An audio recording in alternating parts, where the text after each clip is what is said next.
कहता है chapter number 13 hit, जिसको कहते हैं ऊष्मा। ऊष्मा हिट। ऊष्मा एक प्रकार का ऊर्जा है जिसे ऊष्मीय ऊर्जा कहते हैं। ऊष्मा ही ऐसी चीज है जिससे गर्मी और ठंडेपन का अनुभव होता है। कहता है दूसरा पॉइंट, आधुनिक गतिज सिद्धांत काइनेटिक थ्योरी के अनुसार पदार्थ के अणुओं की गति को ही ऊष्मा का कारण माना जाता है।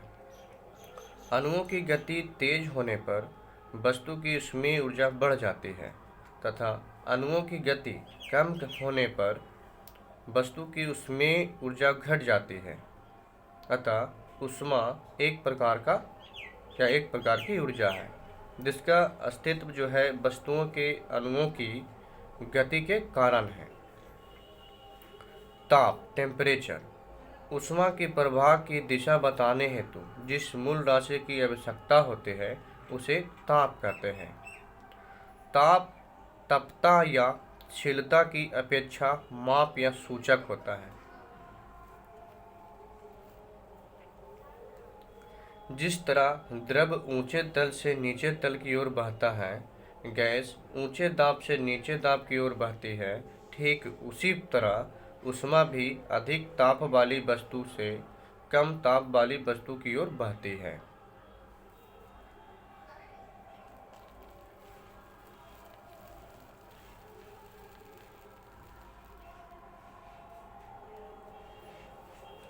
ऊष्मा और ताप में अंतर। कहता है पहला, किसी वस्तु में ऊष्मा देने पर उसका ताप बढ़ता है और ऊष्मा निकालने पर उसका ताप घटता है। दूसरा है कि भिन्न भिन्न वस्तुओं में ऊष्मा की मात्रा भिन्न भिन्न रहने पर भी सभी का ताप एक समान हो सकता है। तीसरा है कि अगर दो वस्तु में ऊष्मा की मात्रा समान है तो यह जरूरी नहीं है कि उसका ताप समान हो, उसका ताप अलग अलग भी हो सकता है। चौथा है, अगर दो वस्तु एक दूसरे के संपर्क में हो तो ऊष्मा के बहाव का पता उसके ताप के ज्ञान से लगाया जाता है। पॉइंट तापमापी थर्मामीटर। जिस उपकरण से ताप का मापन किया जाता है उसे तापमापी या थर्मामीटर कहते हैं। विभिन्न प्रकार के थर्मामीटर होते हैं। पहला है कि द्रव तापमापी। द्रव तापमापी का सिद्धांत तापमान परिवर्तन के साथ द्रव के आयतन में परिवर्तन पर आधारित होता है। द्रव तापमापी प्रायः दो प्रकार के होते हैं। पहला, अल्कोहल थर्मामीटर। इस तापमापी में अल्कोहल मतलब एथिल अल्कोहल का इस्तेमाल होता है। इस तापमापी का प्रयोग अति ठंडे क्षेत्र में होता है क्योंकि अल्कोहल का गलनांक या हिमांक अत्यंत निम्न मतलब -140 डिग्री सेल्सियस होता है। दूसरा आ जाते हैं कि मरकरी थर्मामीटर। इस तापमापी से प्रायः मानव शरीर का ताप मापा जाता है। इस तापमापी को क्लिनिकल थर्मामीटर भी कहते हैं।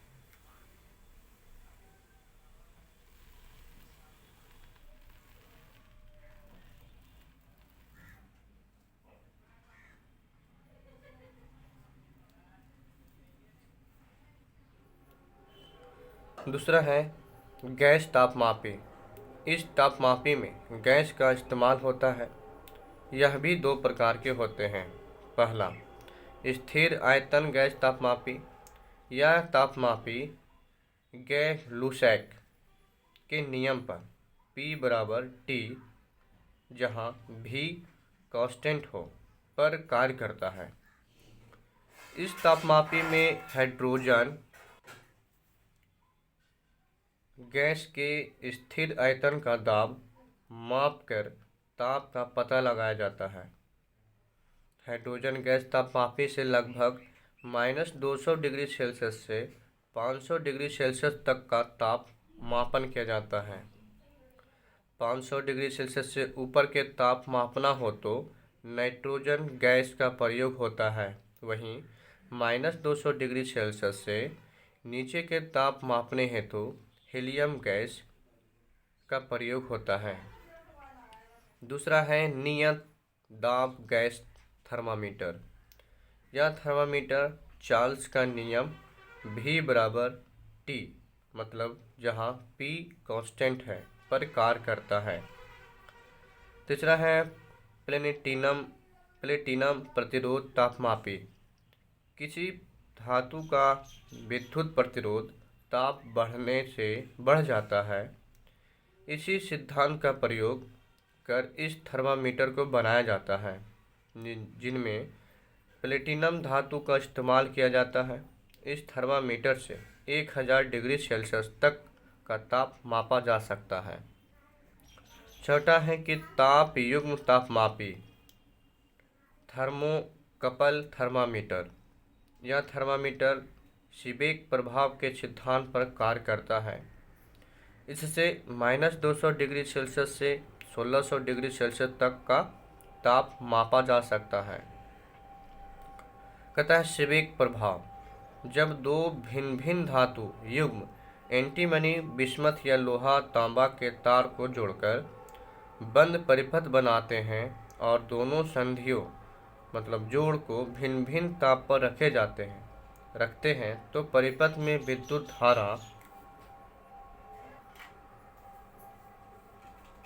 धारा जो है प्रवाहित होने लगती है। इस प्रभाव को सीबेक प्रभाव कहते हैं तथा उत्पन्न विद्युत धारा को ताप विद्युत धारा कहते हैं। पांचवा है टोटल रेडिएशन पैरोमीटर। यह थर्मामीटर स्टीफेन के नियम पर कार्य करता है। इस थर्मामीटर से अत्यधिक उच्च ताप की माप की जाती है। इसके द्वारा लगभग 800 डिग्री सेल्सियस से 3000 डिग्री सेल्सियस तक के ताप को मापा जा सकता है। स्टीफन का नियम,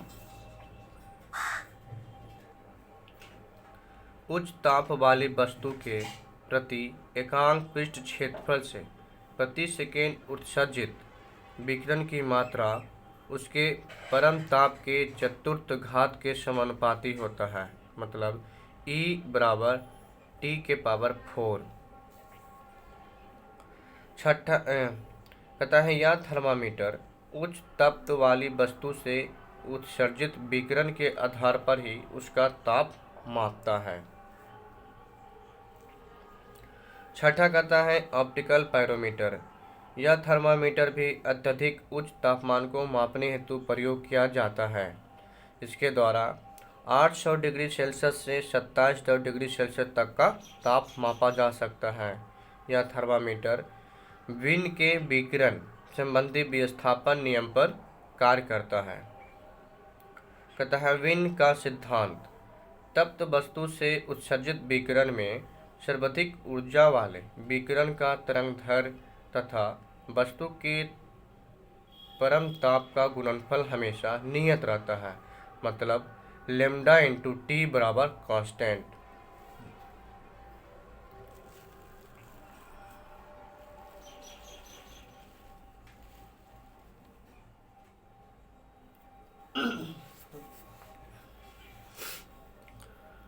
कहता है तापमान के पैमाने स्केल्स ऑफ थर्मामीटर।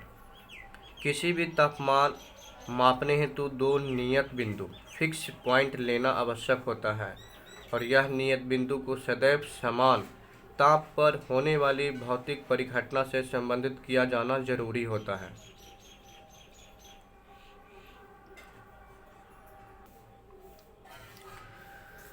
कि लगभग सभी पैमाने में लोअर फिक्स पॉइंट में पानी के बर्फ में बदलने के ताप तथा हायर फिक्स पॉइंट के रूप में उबलते जल का ताप को कुल मान देकर निर्धारित किया जाता है।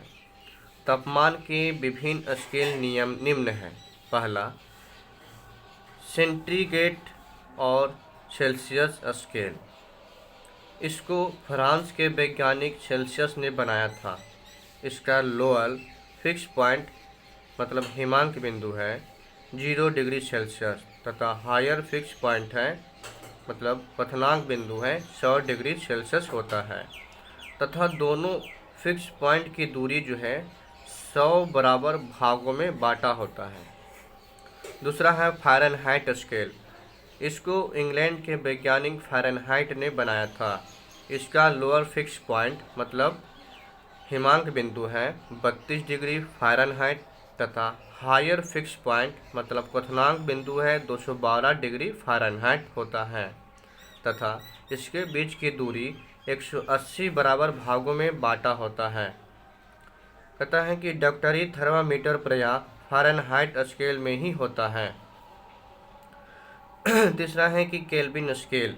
इसका लोअर फिक्स पॉइंट 273 मतलब हिमांक बिंदु 273.15 केल्विन होता है तथा हायर फिक्स पॉइंट 373.15 केल्विन होता है मतलब क्वथनांक बिंदु। एवं इन दोनों बिंदुओं के बीच का भाग जो है 100 बराबर भागों में बांटा होता है। इस स्केल का ताप का परम स्केल भी कहते हैं।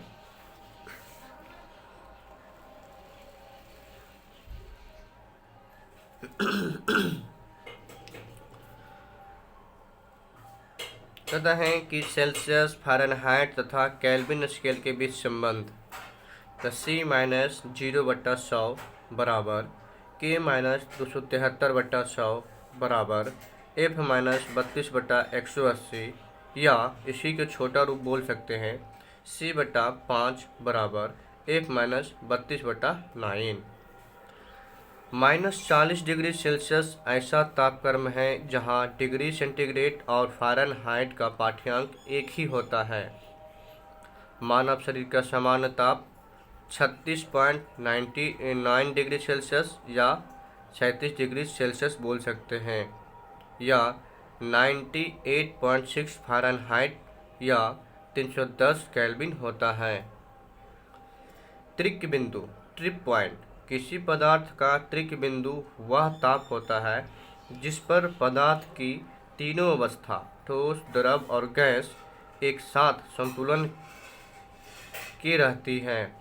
पानी का त्रिक बिंदु 273.16 केल्विन पर होता है। ऊष्मीय प्रसार थर्मल एक्सपेंशन।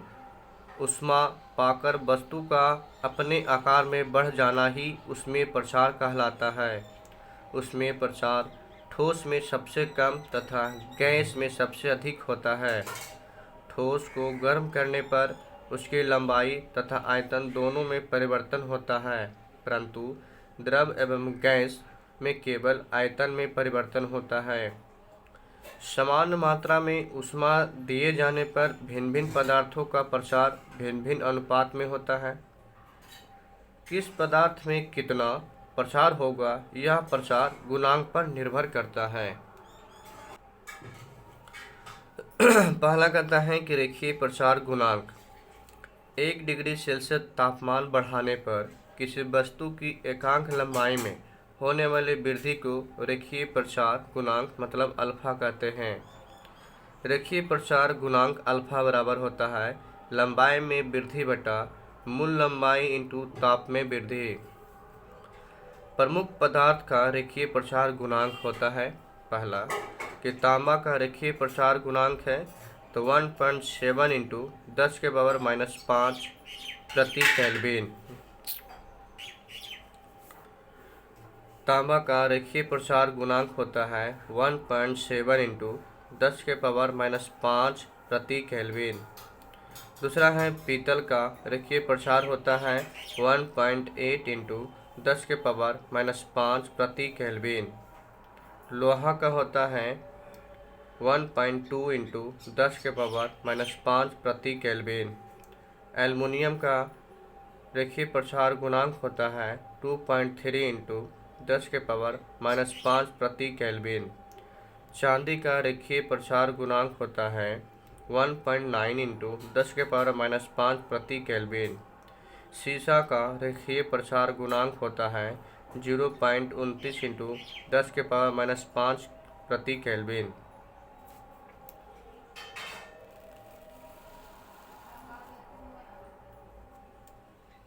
दूसरा कहता है कि क्षेत्रीय प्रसार गुणांक।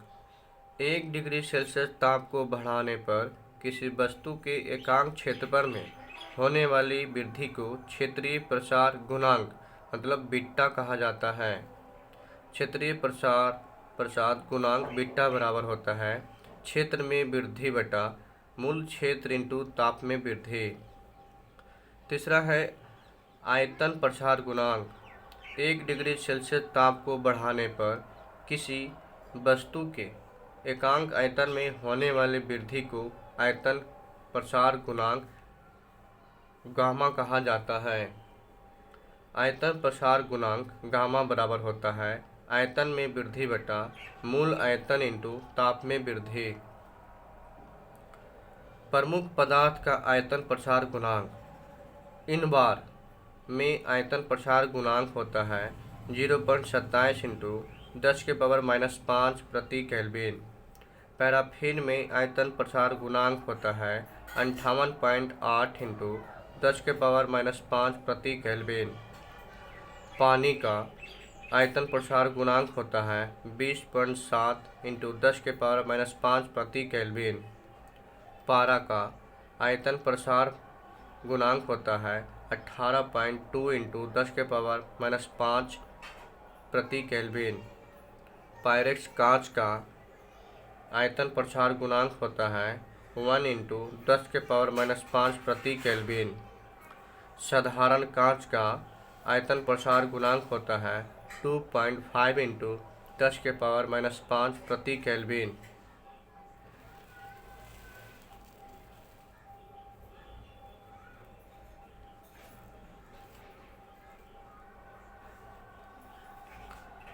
कहता है कि विभिन्न प्रसार गुणांक का आपस में संबंध।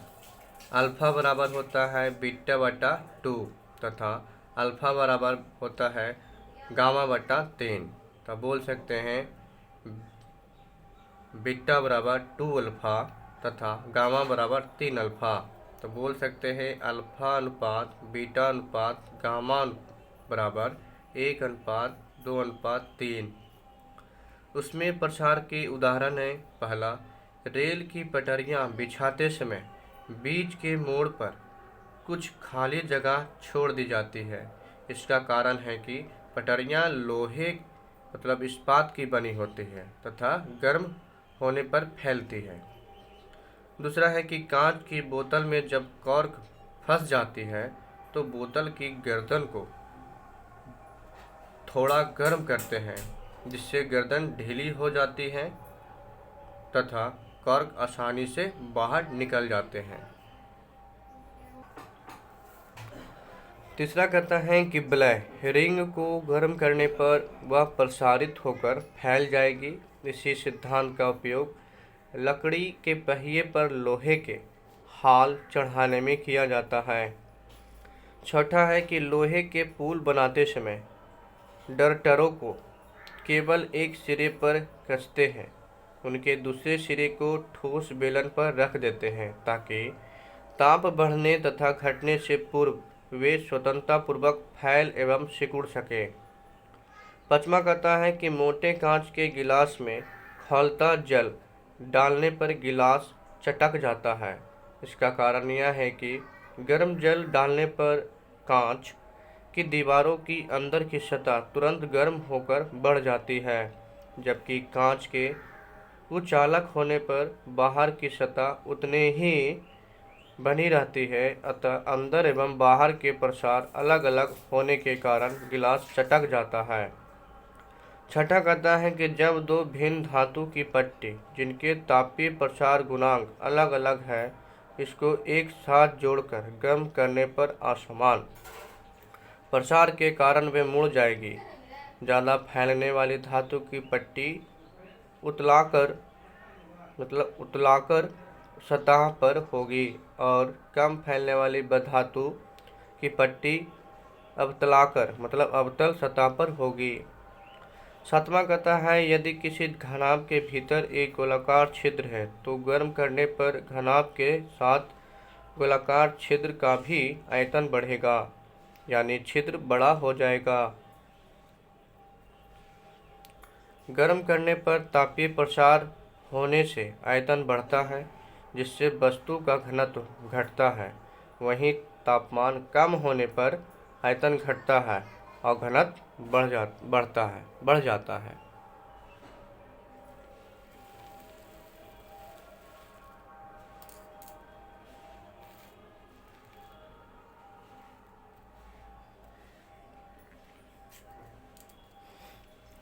जल का असमय प्रसार सामान्यतः पदार्थों को गर्म करने पर उनमें प्रसार होता है तथा ठंडा करने पर उसमें संकुचन होता है, परंतु इसके अपवाद है जल।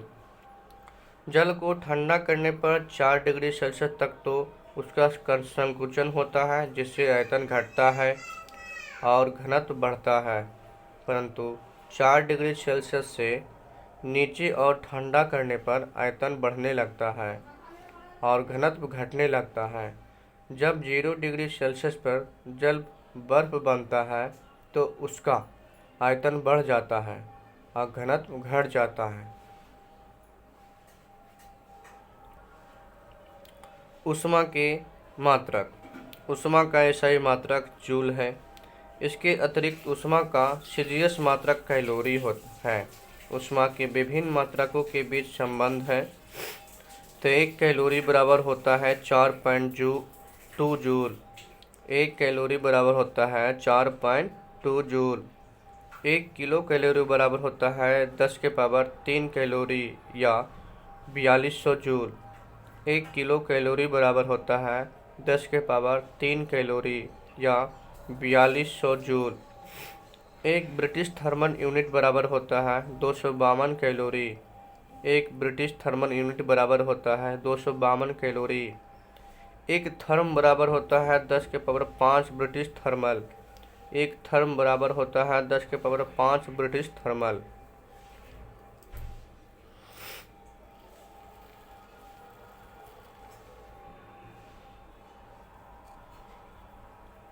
कहता है कि विशिष्ट ऊष्माधारिता स्पेसिफिक हीट कैपेसिटी। किसी पदार्थ के 1 किलोग्राम द्रव्यमान का ताप 1 केल्विन या 1 डिग्री सेल्सियस से बढ़ाने के लिए आवश्यक ऊष्मा को उस पदार्थ की विशिष्ट ऊष्माधारिता कहते हैं। विशिष्ट ऊष्माधारिता का मात्रक जूल प्रति किलोग्राम प्रति केल्विन मतलब जूल प्रति केजी प्रति केल्विन है तथा इसकी बीमा L² T−2 K−1 है। प्रमुख पदार्थों की विशिष्ट ऊष्माधारिता का मान जूल प्रति केजी प्रति केल्विन में बताएं। एल्यूमीनियम का विशिष्ट ऊष्माधारिता है 904। एल्युमिनियम का विशिष्ट ऊष्माधारिता है 904। लोहा का विशिष्ट ऊष्माधारिता है 481। लोहा का विशिष्ट ऊष्माधारिता है 481। तांबा का विशिष्ट ऊष्माधारिता है 385। तांबा का विशिष्ट ऊष्माधारिता है 385। जस्ता का विशिष्ट ऊष्माधारिता है 385। जस्ता का विशिष्ट ऊष्माधारिता है 385। पीतल का विशिष्ट ऊष्माधारिता है 372। पीतल का विशिष्ट ऊष्माधारिता है 372। चांदी का विशिष्ट ऊष्माधारिता है 234। चांदी का विशिष्ट ऊष्माधारिता है 234। सोना का विशिष्ट ऊष्माधारिता है 132। सोना का विशिष्ट ऊष्माधारिता है 132। बर्फ का विशिष्ट ऊष्माधारिता 2101। बर्फ का विशिष्ट ऊष्माधारिता है 2101। पारा का विशिष्ट ऊष्माधारिता है 140। पारा का विशिष्ट ऊष्माधारिता है 140। एथिल अल्कोहल का विशिष्ट ऊष्माधारिता है 2500। एथिल अल्कोहल का विशिष्ट ऊष्माधारिता है 2500। जल वाष्प का विशिष्ट ऊष्माधारिता है 2017। जल वाष्प का विशिष्ट ऊष्माधारिता है 2017। जल का विशिष्ट ऊष्माधारिता है 4200। जल का विशिष्ट ऊष्माधारिता है 4200 जूल प्रति केजी प्रति केल्विन। पानी की विशिष्ट ऊष्माधारिता अधिक होती है। यही कारण है कि अन्य पदार्थों के मुकाबले पानी जो है धीरे धीरे गर्म तथा धीरे धीरे ठंडा होता है। ऊष्माधारिता, हीट कैपेसिटी, किसी वस्तु के किसी भी द्रव्यमान के नमूने का ताप 1 केल्विन या 1 डिग्री सेल्सियस बढ़ाने हेतु लगे ऊष्मा की मात्रा को उस वस्तु की ऊष्माधारिता कहते हैं। इसका मात्रक जूल प्रति केल्विन है। ऊष्मा का परिमाण जो है, ऊष्मा का परिमाण मापने हेतु जिस बर्तन का उपयोग किया जाता है उसे कैलोरीमीटर कहते हैं। तो कैलोरीमीटर का निर्माण जो है तांबे से किया जाता है। न्यूटन का शीतलन नियम, जब वस्तु को गर्म कर उसे उस माध्यम में रखते हैं जिसका ताप वस्तु के ताप से कम है तो वस्तु धीरे धीरे ठंडा होने लगता है। वस्तु का ठंडा होने के संबंध में न्यूटन ने एक नियम दिया जो न्यूटन का शीतलन नियम कहलाता है। न्यूटन का शीतलन नियम वस्तु की ऊष्मा क्षय की दर, ठंडा होने, वस्तु के ताप तथा वस्तु के घेरने वाले माध्यम के ताप का अनुक्रमानुपाती होता है। यह नियम तब लागू होता है जब ताप का अंतर बहुत कम हो। वस्तु की ऊष्मा हानि की दर वस्तु की खुली सतह के क्षेत्रफल और सतह की प्रकृति पर निर्भर करती है।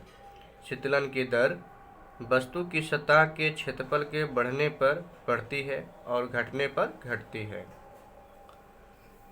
कहता है कि एक गर्म वस्तु द्वारा 90 डिग्री सेल्सियस से 80 डिग्री सेल्सियस तक ठंडा होने में लगा समय उसके 40 डिग्री सेल्सियस से 30 डिग्री सेल्सियस तक ठंडा होने में लगा समय से कम होगा।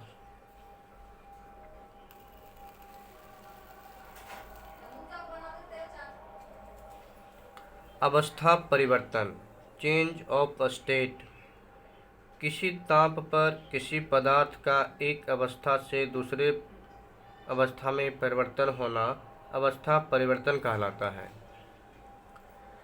गलनांक, मेल्टिंग पॉइंट, वह निश्चित ताप जिस पर कोई ठोस द्रव में बदलता है पदार्थ का गलनांक कहलाता है। हिमांक, फ्रीजिंग पॉइंट, वह ताप बिंदु जिस पर पदार्थ का द्रव अवस्था ठोस में परिवर्तित होता है हिमांक कहलाता है। प्रायः हिमांक एवं गलनांक एक ही ताप बिंदु होते हैं और इन पर ठोस और द्रव परस्पर तापीय समान समय पर होते हैं। गलनांक एवं हिमांक को प्रभावित करने वाला कारक है तो पहला, वैसे पदार्थ जिसमें ऊष्मा देने से प्रसारित होता है इनका गलनांक दाब बढ़ाने से बढ़ता है। दूसरा है कि कुछ पदार्थ जैसे बर्फ, ढला हुआ लोहा, एंटीमनी, बिस्मथ, पीतल आदि को ऊष्मा देने पर इसमें संकुचन होता है। ऐसा पदार्थ का गलनांक दाब बढ़ाने से घटता है। तीसरा है कि अशुद्धि मिलाने पर गलनांक एवं हिमांक कम हो जाता है। कहता है क्वथनांक,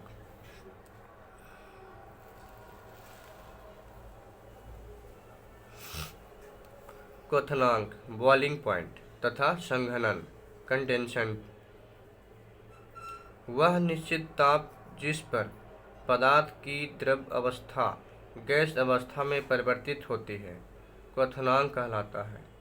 क्वथनांक वही ताप बिंदु है जिस पर उसी पदार्थ की गैस अवस्था द्रव अवस्था में परिवर्तित होती है। यह प्रक्रिया संघनन कहलाता है। क्वथनांक तथा संघनन बिंदु एक ही ताप बिंदु है और इस ताप पर पदार्थ के द्रव तथा गैस तापीय समय में होते हैं। क्वथनांक को प्रभावित करने वाला कारक है पहला, दाब बढ़ाने से क्वथनांक का मान बढ़ जाता है। दूसरा, अशुद्धि मिलाने पर भी क्वथनांक का मान बढ़ जाता है। अब चलते हैं गुप्त ऊष्मा, लेटेंट हीट। जब पदार्थ का अवस्था परिवर्तन होता है तो गलनांक क्वथनांक के समय तो पदार्थ को भी दी गई ऊष्मा उसका ताप को नहीं बढ़ाता। यह ऊष्मा पदार्थ के अवस्था बदलने में ही खर्च हो जाता है। यह ऊष्मा गुप्त ऊष्मा कहलाता है। अतः किसी वस्तु का गुप्त ऊष्मा ऊष्मा का वह परिमाण है जो बिना ताप बदले उसे एक अवस्था से दूसरे अवस्था में बदलने के लिए आवश्यक है। गलन की गुप्त ऊष्मा लेटेंट हीट ऑफ फ्यूजन। गलनांक पर किसी ठोस का 1 kg द्रव्यमान बिना ताप बदले ठोस से द्रव में बदलने के लिए आवश्यक ऊष्मा के परिणाम को गलन की गुप्त ऊष्मा कहते हैं। गलन के परिणाम को गलन की गुप्त ऊष्मा कहते हैं। गलन की गुप्त ऊष्मा का SI मात्रक जूल प्रति किलो प्रति केजी है। जूल प्रति केजी है। कहते हैं कि बर्फ की गलन की गुप्त ऊष्मा का मान जो है 336 × 10⁻³ जूल प्रति केजी है। इसका अर्थ है कि 1 kg बर्फ को 0 डिग्री सेल्सियस पर ही पानी में बदलने हेतु 336 × 10⁻³ जूल ऊष्मा लगेगी। ठीक इसके विपरीत 0 डिग्री सेल्सियस पर 1 kg पानी जब बर्फ बनेगा तो 336 × 10⁻³ जूल ऊष्मा त्याग करेगा। चांदी की गलन की गुप्त ऊष्मा का मान जो है 102 × 10⁻³ जूल प्रति केजी है तथा सोना के गलन के गुप्त ऊष्मा का मान 64.4 × 10⁻³ जूल प्रति केजी है। बाष्पन की गुप्त ऊष्मा लेटेंट हीट ऑफ वेपोराइजेशन। क्वथनांक पर किसी द्रव का 1 kg द्रव्यमान बिना ताप बदले द्रव से वाष्प में बदलने के आवश्यक ऊष्मा का परिमाण बाष्पन की गुप्त ऊष्मा कहलाता है। इसका भी मात्रक है जूल प्रति केजी। पानी के बाष्पन के गुप्त ऊष्मा का मान 2260 × 10⁻³ जूल प्रति केजी है। इसका अर्थ है कि 100 डिग्री सेल्सियस ताप 1 kg पानी को वाष्प में बदलने हेतु 2260 × 10⁻³ जूल ऊष्मा देना पड़ेगा। ठीक इसके विपरीत 100 डिग्री सेल्सियस ताप पर 1 kg वाष्प को पानी में बदलने हेतु 2260 × 10⁻³ जूल ऊष्मा का त्याग करेगी।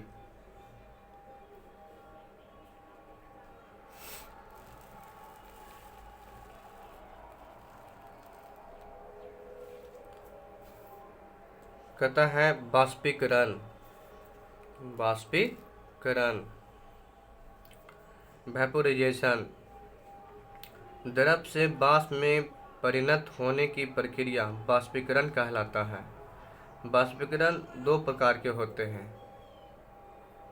पहला बाष्पन एवोपरेशन तथा दूसरा क्वथन बॉइलिंग। पहला है कि बाष्पन द्रव का ऊपरी पृष्ठ का वाष्प में परिणत होना ही बाष्पन कहलाता है। बाष्पन की क्रिया निम्न बातों पर निर्भर करती है। पहला है कि द्रव के खुले पृष्ठ का क्षेत्रफल अधिक होने पर बाष्पन की क्रिया अधिक हो जाती है या होती है। दूसरा है कि द्रव का ताप जितना अधिक होता है बाष्पन की क्रिया उतना ही अधिक होती है। तीसरा है कि द्रव का क्वथनांक जितना ही कम होता है उसका बाष्पन उतना ही अधिक होता है। कहता है कि चौथा कि द्रव के पृष्ठ के ऊपरी वायु की गति तेज है तो बाष्पन भी तेज से होता है। छठा है कि द्रव के खुले पृष्ठ पर वायु का दाब जितना कम होगा बाष्पन उतनी तेजी से होगी। यही कारण है कि निर्वात में बाष्पन की क्रिया सबसे अधिक तेजी से होता है। यदि द्रव के खुले पृष्ठ पर वाष्प जो है इकट्ठा हो रहा है तो द्रव के पृष्ठ के ऊपर वाष्प का दाब बढ़ेगा जिससे वाष्प की क्रिया धीमी पड़ जाएगी।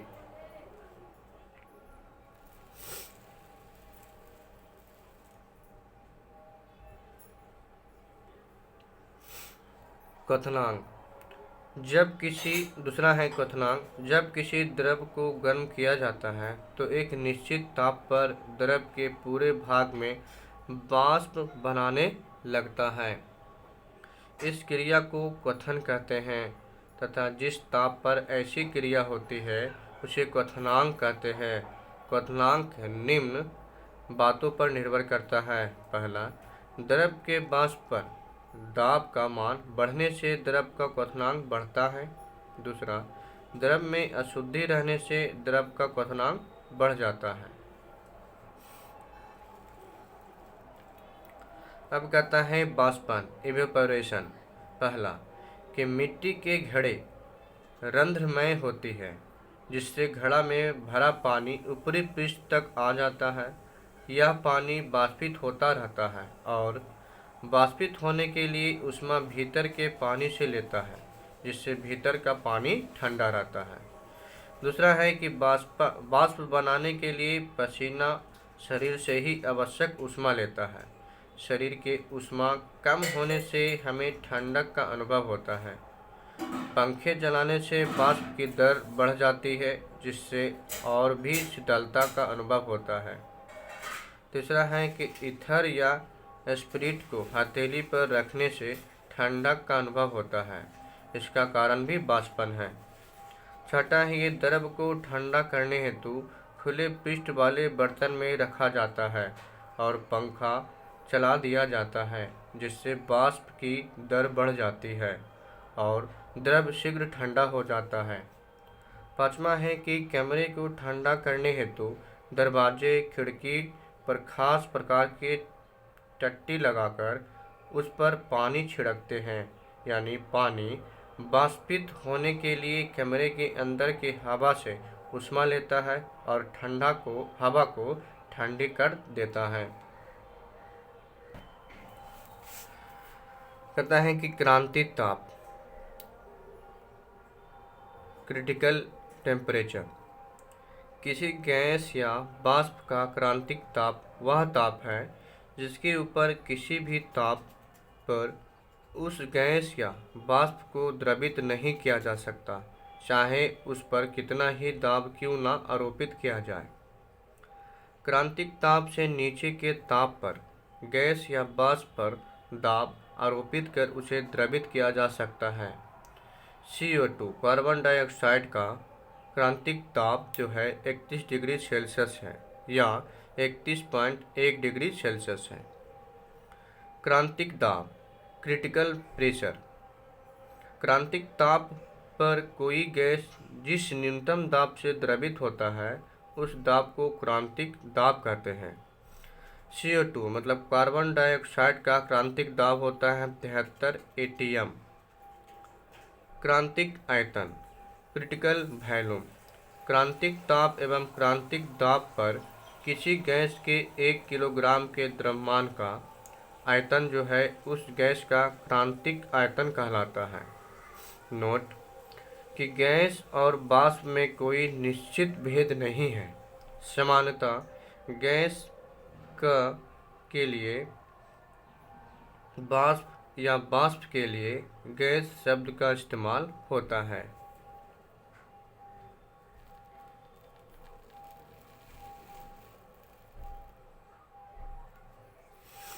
अब चलते हैं ऊष्मा का संचरण, ट्रांसमिशन ऑफ हीट।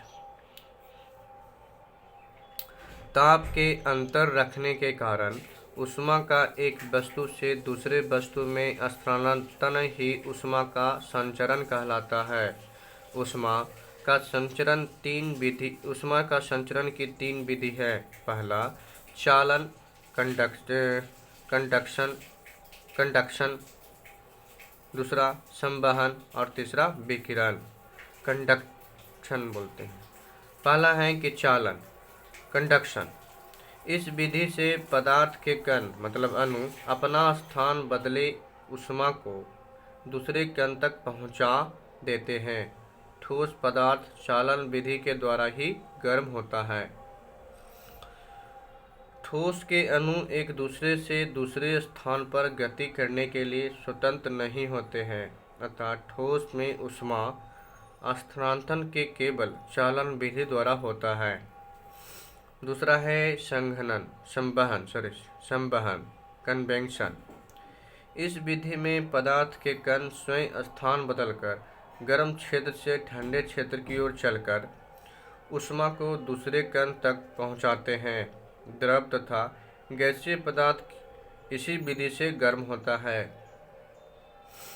द्रव एवं गैस को जब गर्म किया जाता है तो गर्म क्षेत्र वाला कण ठंडे क्षेत्र में तथा ठंडे क्षेत्र गर्म क्षेत्र की ओर आता है।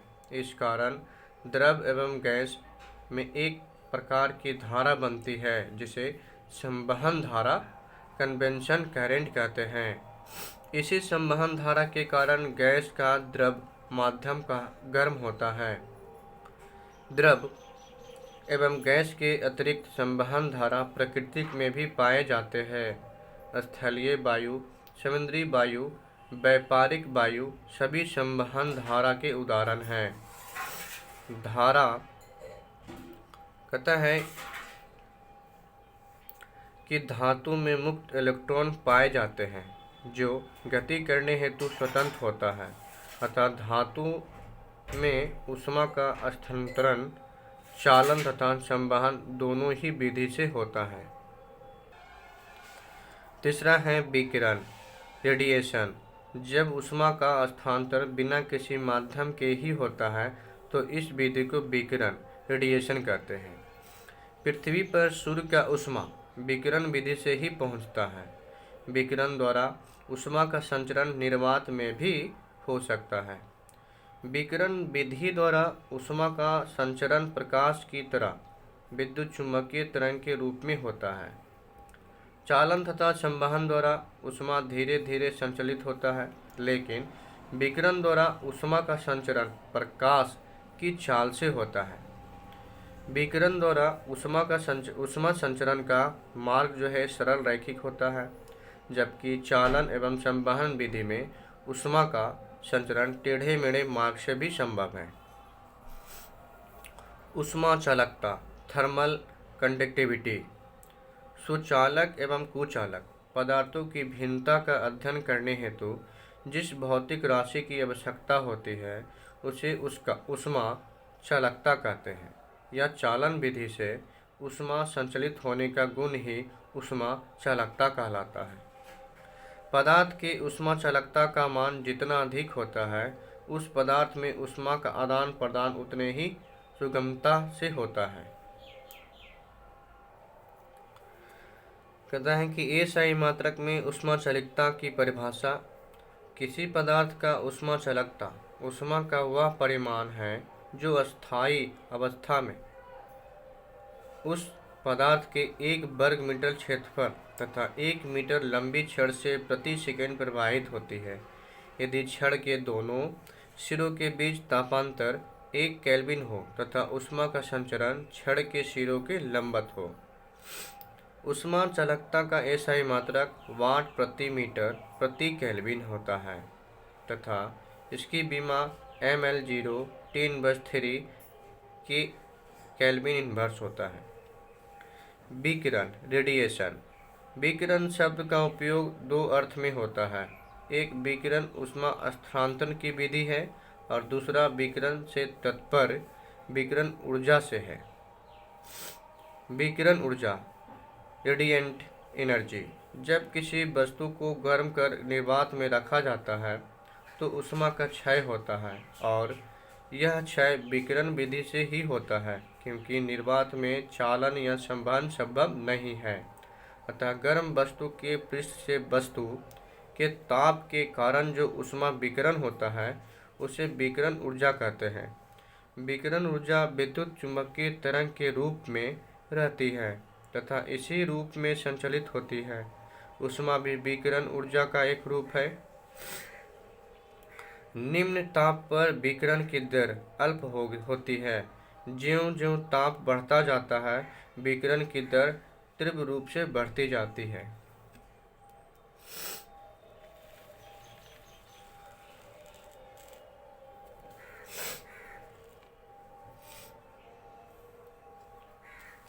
बोलोमीटर। बोलोमीटर ऐसा उपकरण है जिसके द्वारा विकिरण ऊर्जा को मापा जाता है।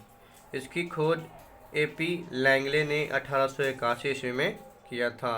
बोलोमीटर दो प्रकार के होते हैं। पहला है सरफेस बोलोमीटर। इस बोलोमीटर का व्यवहार संपूर्ण विकिरण की माप के लिए किया जाता है। दूसरा है लीनियर बोलोमीटर। इस बोलोमीटर का इस्तेमाल काली वस्तु मतलब ब्लैक बॉडी द्वारा उत्सर्जित या अवशोषित विकिरण ऊर्जा के मापने के लिए होता है।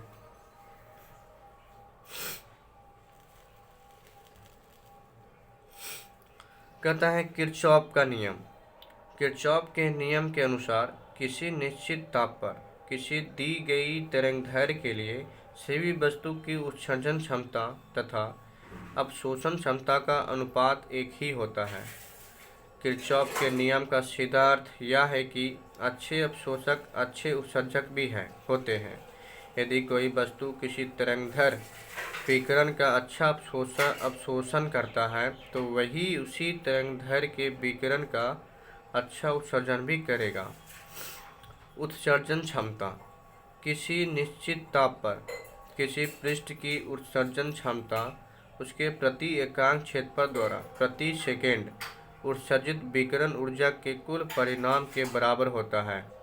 इसे संकेत ई द्वारा निरूपित किया जाता है। इसका SI मात्रक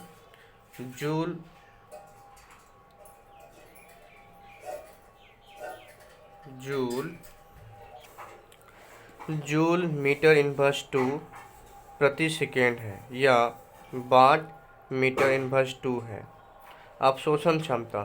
किसी पृष्ठ द्वारा किसी समय में अवशोषित विकिरण ऊर्जा का परिमाण तथा उतने ही समय में उस पृष्ठ पर आपतित कुल विकिरण ऊर्जा के परिमाण के अनुपात को अवशोषण क्षमता कहते हैं। इसे A से सूचित किया जाता है। चूँकि A ऊर्जा के मात्रक का अनुपात है अतः इसका कोई मात्रक नहीं होता। कृष्ण पिंड ब्लैक बॉडी। यदि किसी वस्तु पर आपतित अनि तरंगदैर्घ्य के विकिरण पूर्णतः वस्तु द्वारा अवशोषित हो जाए तथा आपतित विकिरण का कोई भी भाग ना तो परिवर्तित हो और ना ही संचलित हो, ऐसी वस्तु को आदर्श कृष्ण पिंड परफेक्ट ब्लैक बॉडी कहा जाता है। कहता है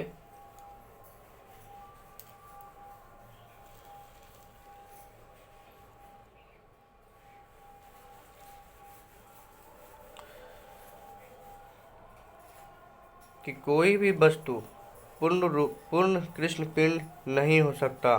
कुछ सीमा तक दीप कालिक कागज प्लेटिनम के कालिक से लेपित सतह को कृष्ण पिंड माना जा सकता है, परंतु ये भी 1% विकिरण को परिवर्तित कर देती है।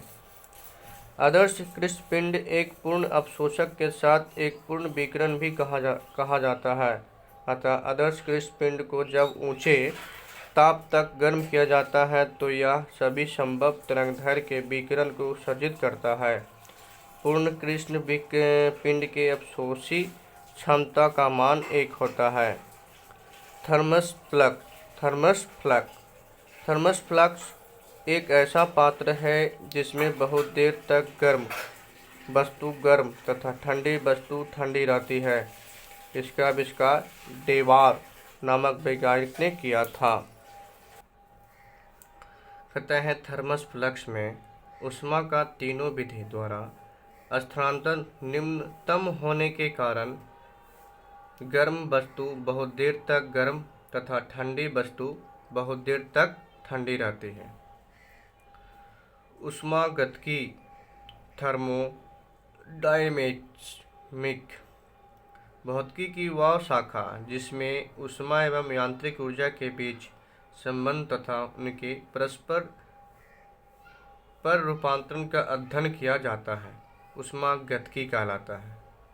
सर्वप्रथम जूल ने अपने प्रयोग द्वारा ऊष्मा एवं कार्य के बीच संबंध स्थापित किया तथा यह भी सिद्ध किया कि यांत्रिक ऊर्जा के अलावे रासायनिक तथा विद्युत ऊर्जा को भी ऊष्मा में बदला जा सकता है। जूल के अनुसार अगर W यांत्रिक कार्य से H ऊष्मा उत्पन्न होती है तो W बराबर H या W बराबर JH। तो J को नियतांक या ऊष्मा का यांत्रिक तुल्यांक कहते हैं।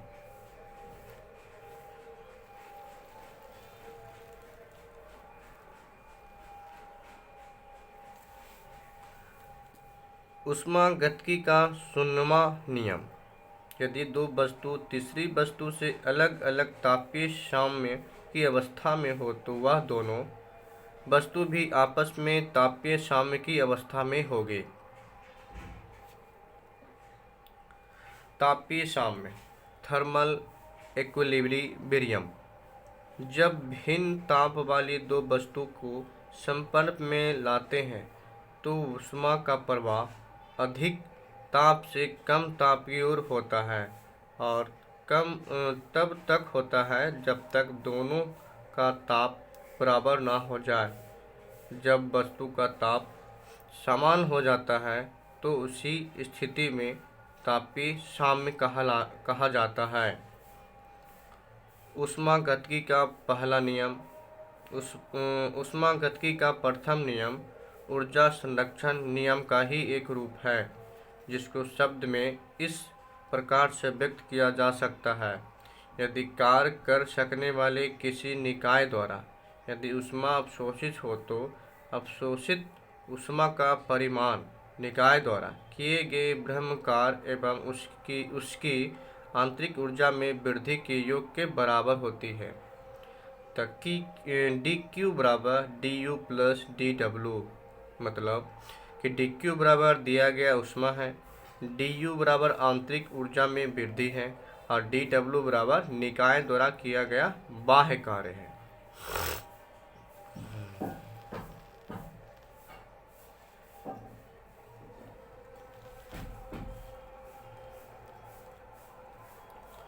कहता है ऊष्मागतिकी दूसरा नियम। ऊष्मागतिकी का दूसरा नियम इस तथ्य को स्पष्ट करता है कि किस दिशा ऊष्मीय ऊर्जा का स्थानांतरण होता है। इस नियम को दो तरीके से व्यक्त किया जाता है। पहला, क्लॉसियम का कथन है कि बिना किसी बाहरी ऊर्जा के स्रोत से किसी यंत्र द्वारा ठंडी वस्तु से गर्म वस्तु में ऊष्मा का स्थानांतरण असंभव है। दूसरा कहता है कि केल्विन का कथन है कि सबसे ठंडे वातावरण में किसी वस्तु को इस वातावरण के ताप से कम ताप तक ठंडा करके यांत्रिक कार्य प्राप्त करना असंभव है। ऊष्मागतिकी का तीसरा नियम। इस नियम का प्रतिपादन नास्ट नामक वैज्ञानिक ने किया था। इस नियम के अनुसार परम शून्य ताप कभी भी प्राप्त नहीं किया जा सकता है। अब आ जाते हैं चैप्टर मतलब क्वेश्चन आंसर। पहला, हिट 13 का। भिन्न भिन्न व्यास के तांबे के दो गोलों को भट्ठी से बाहर निकाला जाता है और समान दशा में दोनों को ठंडा होने दिया जाता है। तो निम्न में से कौन सा सही है?